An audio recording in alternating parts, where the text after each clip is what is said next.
வணக்கம் மாணவர்களே, நம்ம இன்னைக்கு படிக்க போறது என்னன்னா பகுபத உறுப்பிலக்கணம். பகுபத உறுப்பிலக்கணம் படிக்கலாமா? எல்லாரும் ரெடியா இருக்கீங்களா? பாருங்க, பகுபத உறுப்பிலக்கணம் எத்தனை வகைப்படும்? 6 வகைப்படும். இந்த 6மே எதுக்காக கிராஸா படிச்சுக்கலாம். பகுதி விகுதி இடைநிலை, சாரியை சந்தி விகாரம். பகுதி விகுதி இடைநிலை, சாரியை சந்தி விகாரம். இப்போ கிராஸா படிச்சாச்சா? அடுத்தது பகுதி எப்படிலாம் வரும்னு கொடுத்துருக்காங்க. இந்த பகுதி எப்படிலாம் இருக்கும்? எடுத்துக்காட்டாக செய்தான் அந்த வார்த்தையை எடுத்துக்கொள்வோம்.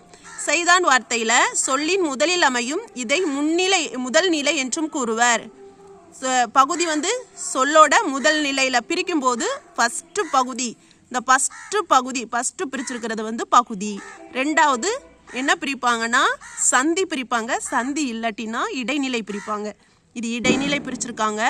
அடுத்து சந்திக்கு அப்புறம் இடைநிலைக்கு அப்புறம் சாரியை பிரிப்பாங்க. சாரியை இல்லை, ஸோ விகுதி பிரிச்சிருக்காங்க. பகுதி விகுதி இடைநிலை பிரிச்சிருக்கிறாங்க.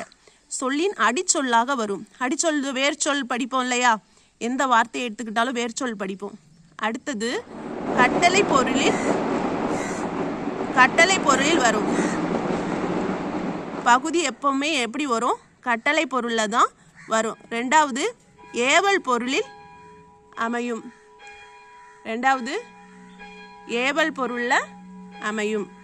அடுத்து பாருங்க,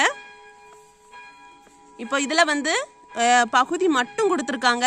பாருங்க, ஊரன்ல பகுதி ஊர், மடித்தார்ல பகுதி மடி, வரைந்தான்ல பகுதி வரை, பார்த்தான்ல பகுதி பார், நடிகன்ல பகுதி மட்டும் நடி, மகிழ்ந்தாள் மகிழ்.